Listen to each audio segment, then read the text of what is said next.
Ndewo.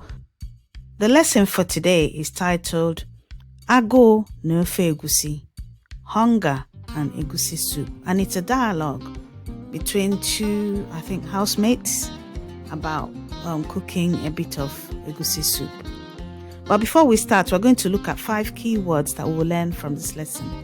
And these words are Afọ Ọhụrụ, New Year. Afọ Ọhụrụ, New Year. Note that in some places you might see Ọhụụ without the R. It's just a dialectical variation. So Ọhụụ and Ọhụrụ mean the same thing. It's just that different areas in Igbo land call it different things.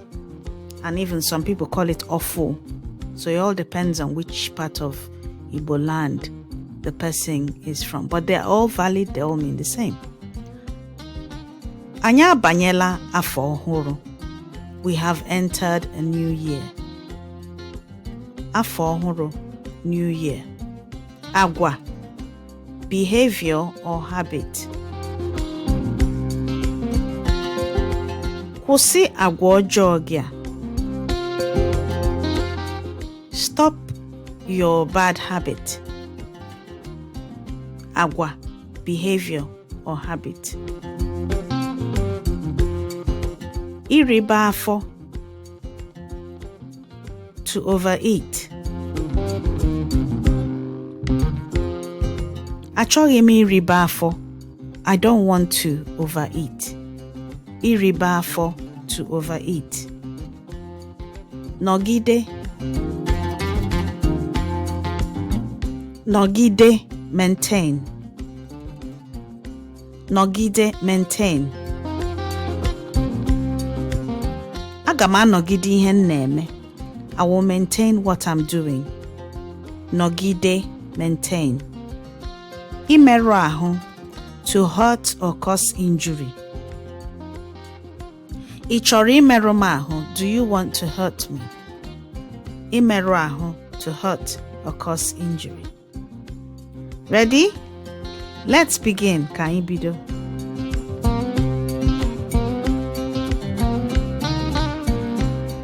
Agụụ na-agụsi m ike. Ị nwere nri ọbụla n'ụlọ? Agụụ na-agụsi m ike. Ị nwere nri ọbụla n'ụlọ?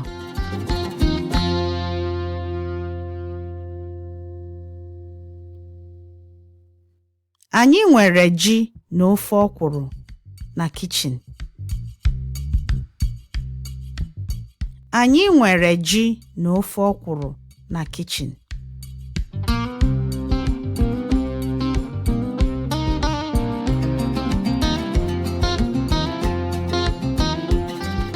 Achọrọ m ofe egusi dị ọkụ.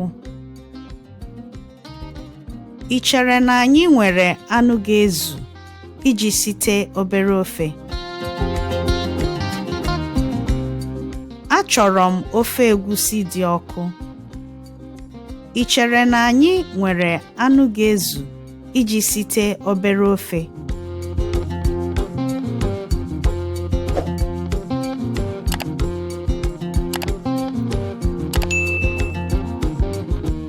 Anyị nwere ntakịrị anụ na friji. Enwere m ike iji ya sie obere ite ofe egusi.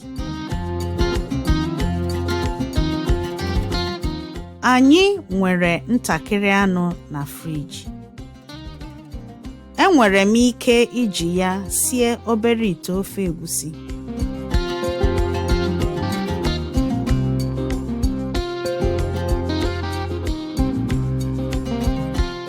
Ọ dị mma.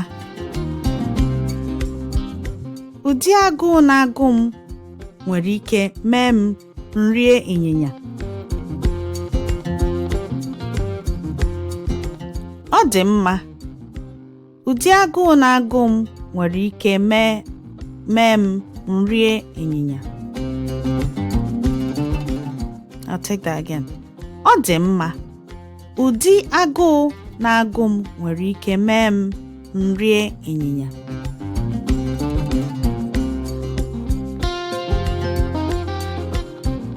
Ka anyị ghara ikwe ka agụụ na-edu anyị. Anyị achọghị iji agwa ọjọọ nke iriba afọ malite afọ ọhụrụ. Ka anyị ghara ikwe ka agụụ na-edu anyị. Anyị achọghị iji agwa ọjọọ nke iriba afọ malite afọ ọhụrụ.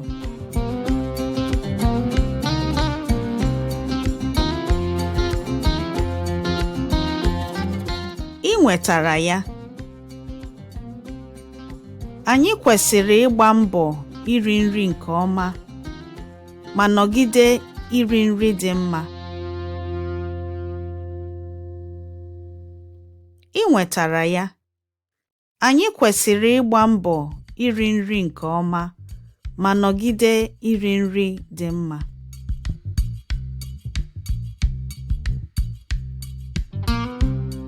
Gbam. Mana obere ite ofe egusi agaghị emerụ ahụ. Aga m ebido siwe ya ugbu a. Gbam. Mana obere ite ofe egusi agaghị emerụ ahụ. Aga m ebido siwe ya ugbu a.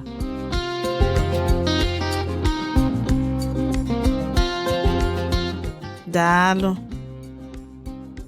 Ana m anụ ụtọ ya n'uche m. Daalụ. Ana m anụ ụtọ ya n'uche m.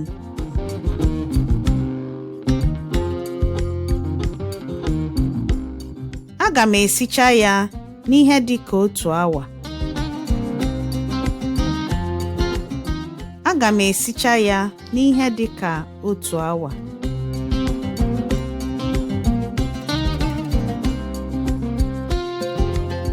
Nsogbu adịghị. Nsogbu adịghị.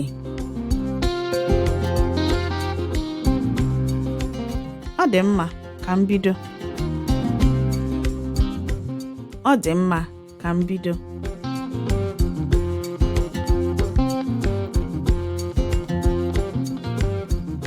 That brings us to the end of today's lesson.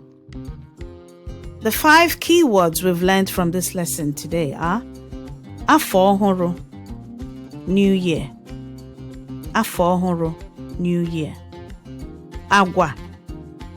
Agwa, behavior or habit.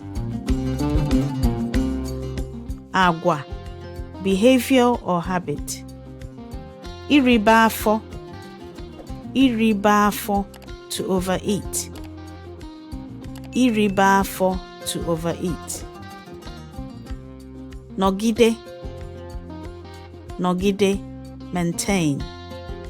Nọgide, maintain. Imerụ ahụ, to hurt or cause injury.